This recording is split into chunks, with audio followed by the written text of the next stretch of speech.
cabbage when there's company for dinner?" "That isn't cabbage, Papa. It's Brussels sprouts." "Oh, is it? I don't mind it much, because it keeps that glue smell off me, but it's fairly strong. I expect you don't notice it so much because you've been in the house with it all along and got used to it while it was growing." "It is pretty dreadful," Alice said. "Are all the windows open downstairs?" "I'll go down and see, if you'll just fix that hole up for me." "I'm afraid I can't," she said. "Not unless you take your shirt off and bring it to me. I'll have to sew the hole smaller." "Oh, well, I'll go ask your mother to—" "No," said Alice. "She's got everything on her hands. Run and take it off. Hurry, Papa. I've got to arrange the flowers on the table before he comes." He went away and came back presently, half undressed, bringing the shirt.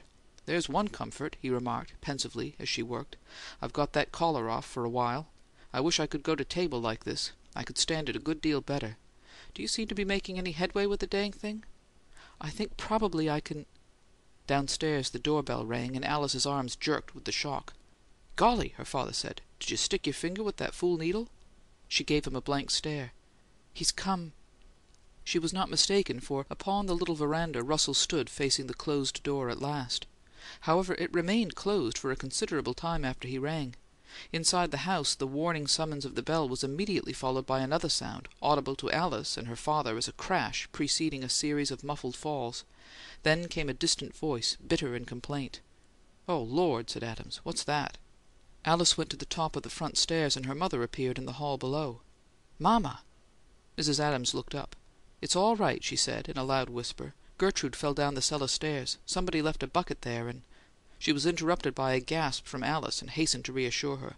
"Don't worry, dearie. She may limp a little, but—" Adams leaned over the banisters. "Did she break anything?" he asked. "Hush!" his wife whispered.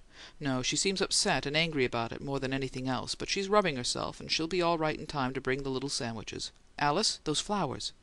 "I know, Mama, but—" "Hurry!" Mrs. Adams warned her. "Both of you hurry. I must let him in." She turned to the door, smiling cordially even before she opened it. "Do come right in, Mr. Russell," she said, loudly, lifting her voice for additional warning to those above. "I'm so glad to receive you informally this way, in our own little home. There's a hat rack here under the stairway," she continued, as Russell, murmuring some response, came into the hall. "I'm afraid you'll think it's almost too informal, my coming to the door, but unfortunately our housemaid's just had a little accident. Oh, nothing to mention. I just thought we'd better not keep you waiting any longer. Will you step into our living room, please?" She led the way between the two small columns and seated herself in one of the plush rocking chairs, selecting it because Alice had pointed out that the chairs themselves were less noticeable when they had people sitting in them. "Do sit down, Mr. Russell. It's so very warm. It's really quite a trial just to stand up." "Thank you," he said, as he took a seat. "Yes, it is quite warm." And this seemed to be the extent of his responsiveness for the moment. He was grave, rather pale, and Mrs. Adams's impression of him, as she formed it then, was of a distinguished-looking young man, really elegant in the best sense of the word, but timid and formal when he first meets you. She beamed upon him, and used with everything she said a continuous accompaniment of laughter, meaningless except that it was meant to convey cordiality. "Of course we do have a great deal of warm weather," she informed him. "I'm glad it's so much cooler in the house than it is outdoors." "Yes," he said, "it is pleasanter indoors." And, stopping with this single untruth, he permitted himself the briefest glance about the room. Then his eyes returned to his smiling hostess. "Most people make a great fuss about hot weather," she said. "The only person I know who doesn't mind the heat the way other people do is Alice. She always seems as cool as if we had a breeze blowing, no matter how hot it is.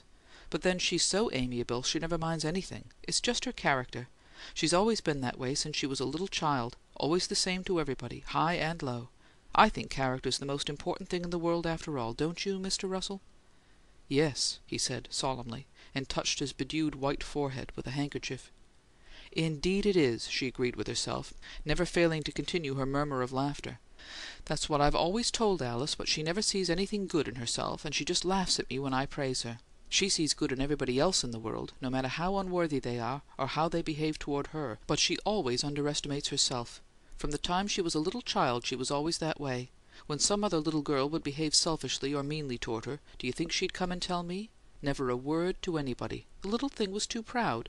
She was the same way about school. The teacher had to tell me when she took a prize. She'd bring it home and keep it in her room without a word about it to her father and mother. Now Walter was just the other way. Walter would—" But here Mrs. Adams checked herself, though she increased the volume of her laughter. "How silly of me!" she exclaimed. I expect you know how mothers are, though, Mr. Russell. Give us a chance and we'll talk all about our children forever. Alice would feel terribly if she knew how I've been going on about her to you." In this Mrs. Adams was right, though she did not herself suspect it, and upon an almost inaudible word or two from him she went on with her topic. "Of course my excuse is that few mothers have a daughter like Alice. I suppose we all think the same way about our children, but some of us must be right when we feel we've got the best. Don't you think so?" "Yes, yes, indeed." "I'm sure I am," she laughed. "I'll let the others speak for themselves." She paused reflectively. "No, I think a mother knows when she's got a treasure in her family. If she hasn't got one, she'll pretend she has, maybe, but if she has, she knows it. I certainly know I have. She's always been what people call the joy of the household, always cheerful no matter what went wrong, and always ready to smooth things over with some bright, witty saying. You must be sure not to tell her we've had this little chat about her. She'll just be furious with me. But she is such a dear child. You won't tell her, will you?" "No," he said, and again applied the handkerchief to his forehead for an instant.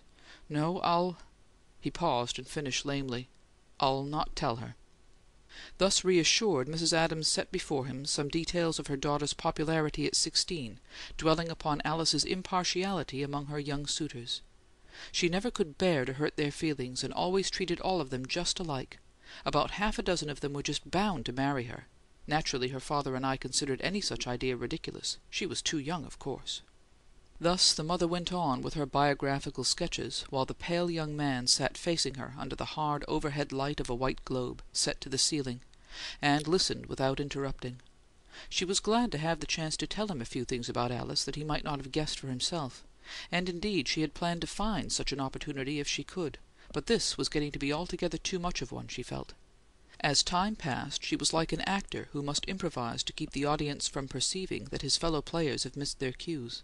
But her anxiety was not betrayed to the still listener. She had a valiant soul. Alice, meanwhile, had arranged her little roses on the table in as many ways, probably, as there were blossoms, and she was still at it when her father arrived in the dining-room by way of the back stairs and kitchen. "It's pulled out again," he said, "but I guess there's no help for it now. It's too late, and anyway it lets in some air when it bulges. I can sit so's it won't be noticed much, I expect. Isn't it time you quit bothering about the looks of the table? Your mother's been talking to him for about half an hour now, and I had the idea he came on your account, not hers. Hadn't you better go and—" "Just a minute," Alice said piteously. "Do you think it looks all right?" "The flowers? Fine. Hadn't you better leave 'em the way they are, though?" "Just a minute," she begged again. "Just 1 minute, Papa." And she exchanged a rose in front of Russell's plate for one that seemed to her a little larger. "You better come on," Adams said, moving to the door. "Just 1 more second, Papa." She shook her head, lamenting. "Oh, I wish we'd rented some silver." "Why?" "Because so much of the plating has rubbed off a lot of it. Just a second, Papa." And as she spoke she hastily went round the table, gathering the knives and forks and spoons that she thought had their plating best preserved, and exchanging them for the more damaged pieces at Russell's place. "There!" she sighed finally. "Now I'll come." But at the door she paused to look back dubiously over her shoulder. "What's the matter now?" "The roses. I believe after all I shouldn't have tried that vine effect. I ought to have kept them in water in the vase. It's so hot they already begin to look a little wilted out on the dry tablecloth like that. I believe I'll—" "Well, look here, Alice," he remonstrated, as she seemed disposed to turn back. "Everything'll burn up on the stove if you keep on—" "Oh, well," she said. "The vase was terribly ugly. I can't do any better. We'll go in." But with her hand on the doorknob she paused. "No, Papa, we mustn't go in by this door. It might look as if—" "As if what?" "Never mind," she said. "Let's go the other way." "I don't see what difference it makes," he grumbled, but nevertheless followed her through the kitchen and up the back stairs, then through the upper hallway. At the top of the front stairs she paused for a moment, drawing a deep breath, and then, before her father's puzzled eyes, a transformation came over her. Her shoulders, like her eyelids, had been drooping, but now she threw her head back, the shoulders straightened and the lashes lifted over the sparkling eyes. Vivacity came to her whole body in a flash, and she tripped down the steps, with her pretty hands rising in time to the lilting little tune that she had begun to hum. At the foot of the stairs one of those pretty hands extended itself at full arm's length toward Russell, and continued to be extended until it reached his own hand as he came to meet her. "How terrible of me," she exclaimed, "to be so late in coming down! And Papa, too. I think you know each other." Her father was advancing toward the young man, expecting to shake hands with him, but Alice stood between them, and Russell, a little flushed, bowed to him gravely over her shoulder, without looking at him; whereupon Adams, slightly disconcerted, put his hands in his pockets and turned to his wife.